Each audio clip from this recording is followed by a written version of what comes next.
Now, in a previous video, I discussed an alternate theory of gravity that stated that gravity and everything we see in the world around us that appears to be gravity is caused by the accelerating expansion of all matter. What I also said was that I was going to one day produce the math that was going to show how elliptical orbits indeed happen. I've done one better than that. What I have done here is got together with a 3D game programmer, and I have produced a sandbox that simulates gravity according to the expansion theory. And you will be mind blown when you see what you are about to see. First thing I'm going to show you is I'm going to put two balls next to each other, a little space apart. And this God's eye view, it's incorrectly labeled. It's actually the earthling view. When I click on that, it's going to focus on one of the balls and the other one is going to move relative to it. So let's hit start, and what we're going to see is we're going to see these balls start to expand. Okay, the view I will then switch to will be on one of the balls, and it will basically simulate, let's say if you were on Earth, what you would see as the relative geometry that emanates from this relationship here. So let's hit start. The balls are expanding. You see that? Let's hit the earthling view. And this is what the person on this particular ball will be seeing. A collision. Okay? Looks pretty much like gravity, right? Now, that was pretty mind-blowing, okay? Two stationary balls expanding towards each other literally looked like a ball falling into the other one, being pulled in, being sucked in by this force of gravity. Okay, let's do another one here. So I'm going to initialize. I'm going to go 27. What I'm going to do, I'm going to let one ball expand for a while, and then I'm going to introduce a ball into the system in just a moment. And so it's basically going to be the relative relationship between a larger and a smaller object, like let's say the Earth and the Moon, or the Earth and someone dropping something to the Earth. So here we go. Start. So that's expanding. I'm going to drop a ball in now. We're going to go to the earthling view, and this is what we see. This is the relative geometry of that pair at work. Okay, so there you go. They've collided. The expanding bodies have collided. It is nothing but pure instantaneous relative geometry. Let's initialize. Let's introduce a few balls into the system here. Okay, we're going to have them moving in a few different directions. And let's click start, and here we go. They're moving and expanding. And this is what emerges from that. This is the instantaneous relative geometry between these objects. It is focused on one of them. You'll see here they're expanding off into infinite space. They disappear from the screen. We're going to fix this so that I can zoom out on that alternate screen. But here we have got literally orbits. Okay? This is how orbits happen without any force needed. It is instantaneous relative geometry between two moving, accelerating, expanding objects. It is nothing but geometric relationships. Look at that. And you can see that is what gravitational lensing would be. Okay?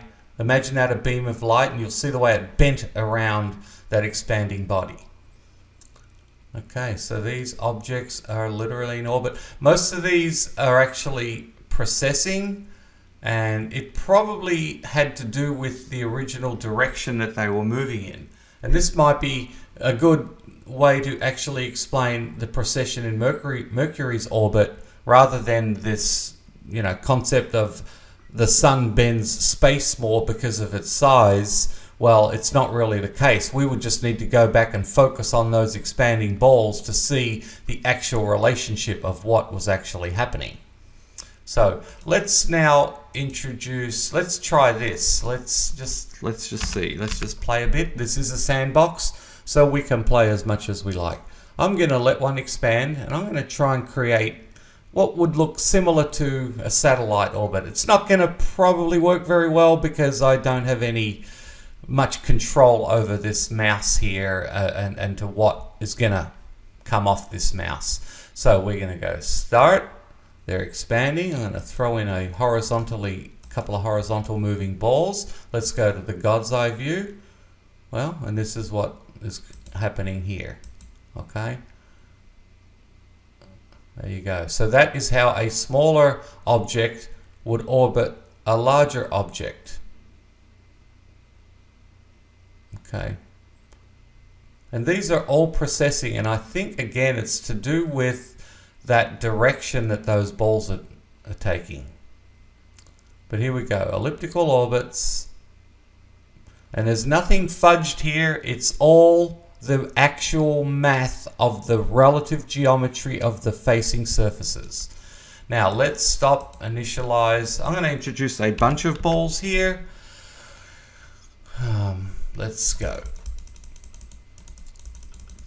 All moving in different directions. Some are going to be stationary.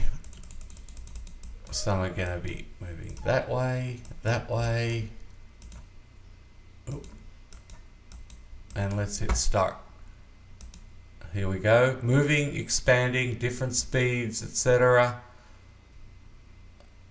And this is what happens. Some are going to collide. Some are going to enter orbits, because they're never going to collide. And it is the relative geometry keeping them apart and creating these orbital relationships. Let's see. No, everything's zoomed off the screen now. And I will be fixing this so we can zoom out on that next screen. And as you can see, orbits without force. Orbits being purely a result of geometry. Now I'm going to be setting up a website soon for this, and I will make this sandbox available for free download for anyone to play with. We're going to evolve it a little bit. I'm actually investing my own money to get this developed. I have no commercial interest whatsoever. It is purely for the love of it, and we eventually will turn this into a full-on 3D celestial body simulation. That is the plan, and that will come. It's probably going to take a year overall to develop, but the latest version of this will always be available at the website to download, and you'll be able to download and play with this alternate explanation of what causes gravity, and that being the natural emergence of accelerating, expanding matter left to freely move in a frictionless, infinite environment. This is what gravity is, and this is why our universe is the way it is and works the way it does. Mind blown, I hope. Thank you.